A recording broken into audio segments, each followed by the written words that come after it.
Kami po ay nandito, inuulit namin para sa kapayapaan at ibigay ang suporta sa ating mahal na presidente sa ating usapan sa 15 minutes. Baka hindi po abot doon, kami po ay lilisan na para hindi po kami inyong pagalitan.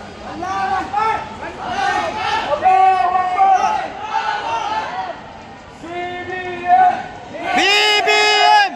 BBM! BBM!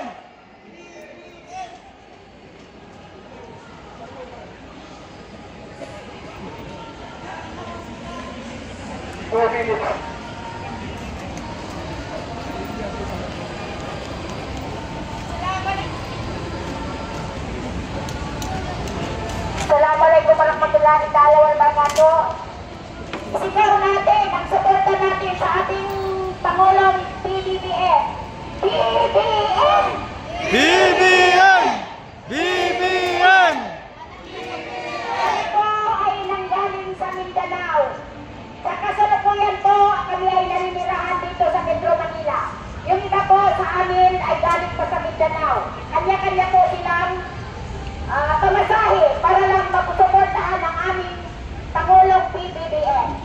Kami po ay naniniwala kayang pamunahan po ni PBBM ang Pilipinas.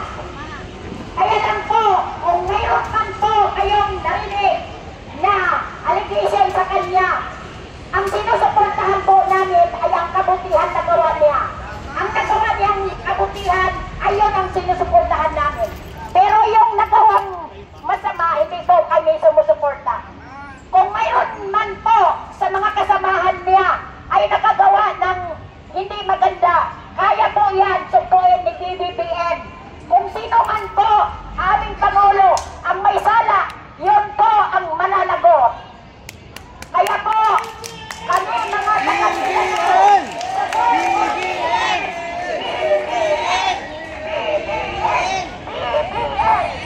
ito na lang po, dahil wala na kaming oras, basta may pahayag namin, galing po sa Mindanao, Hulo-Sulo, PBBM ang suporta namin.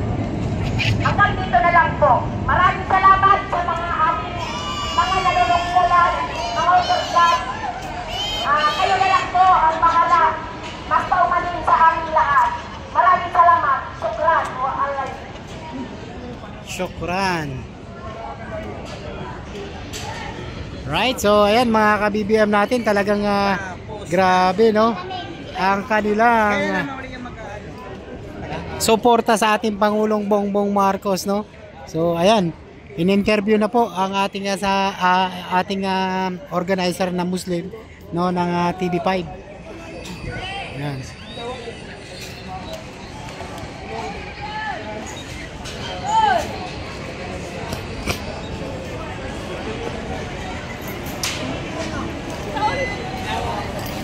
Nay, dito ka. Interviewin kita, Nay. Bilang isang Muslim, ate, bakit nyo po gano'n na lamang suportahan ang Pangulong Bongbong Marcos? Sinusuportahan po namin si Pangulong Bongbong Marcos dahil hindi din natin maiwasan na dahil binoto siya ng taong bayan ng mamamayang Pilipino. Kaya lang po, ang mga sabihin nila na si PBBM ganito-ganito, wala po kami doon na kung ano man po ang kabutihan na nagawa niya sa Pilipinas, yun ang sinusuportahan namin. Bilang Muslim, naniniwala kami na ang Pilipinas ay mapayapa sa pamumuno. Ate, naniniwala po ba kayo bilang Muslim na si BBM ay kurakot daw at bangag? Sa aming mga Muslim, sa patakaran ng Muslim, hindi kami pwedeng mag-usga kung ano man ang kagagawan niya.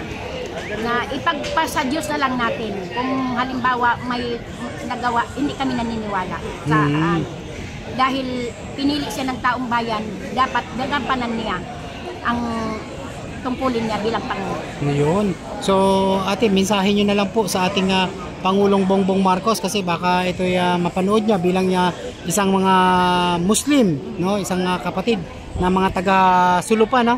Hulo-Sulo ba? Hulo-Sulo. Ayun, mga taga Hulo-Sulo. Sige, bati po kayo. Aming Pangulo, galing po kami sa Mindanao, Ulo-Sulo, Mindanao. Pero hindi po kami naniniwala na ang mga balita-balita patungkol sa iyo, hindi po kami naniniwala. Kaya nandito kami, sumusuporta kami sa iyo. Na sana aming Pangulo, na sa iyo ang gabay ng Panginoon na kaya mo yan, pamunuan ng ang ating bansa. Yun lang po. Ayun. Anong pangalan po natin? Anang Alonto po. Anang Alonto. Ayun. Mabuhay po. Mabuhay. Ayun. Sa ating mga Muslim na kapatiran, ano? Ayan. Right, so kung makikita natin ng Muslim na nandito ngayon at talagang grabe po ang kanilang pagsuporta, no, sa ating Pangulong Bongbong Marcos. Kahit kaunti lang sila, hindi ganun karami. Siguro mga nasa 100 plus lang ito, mga 150. No, mga ilan kayo, kuya? 300 din. Mga 300 pala ito, kasama pala ito yung mga nasa tabi. O biruin nyo, kahit kakaunti lang, 300 lang yan, ha. Pero ganun na lamang sila magsuporta sa Pangulong Bongbong Marcos. Mga taga Hulo-Sulo pala ito na ating mga kapatid na Muslim. Ayun. Mga taga Marawi din. Ayun, si tatay, oh. Marawi. Ayun. Ano masasabi natin sa ating Pangulo? Kuya? Si Marcos, sana bumaba naman siya. Sana ipagpatuloy niya yung pagka-presidente. Oh. Kasi maganda naman si Pangulo. Ayun. Thank you kuya, ha. Ayun, maraming salamat, ha.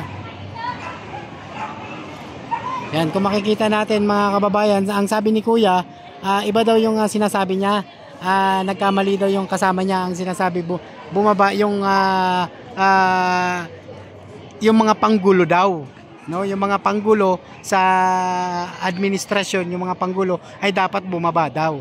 Yun ang kanyang ibig sabihin, mga ka-BBM natin. Yan, kung mapapansin natin, ano, talagang dapat talaga yung mga dapat bumaba diyan, yung mga panggulo daw, no, hindi yung ang Pangulong Bongbong Marcos, yung mga panggulo sa ating lipunan, yun ang dapat daw na bumaba.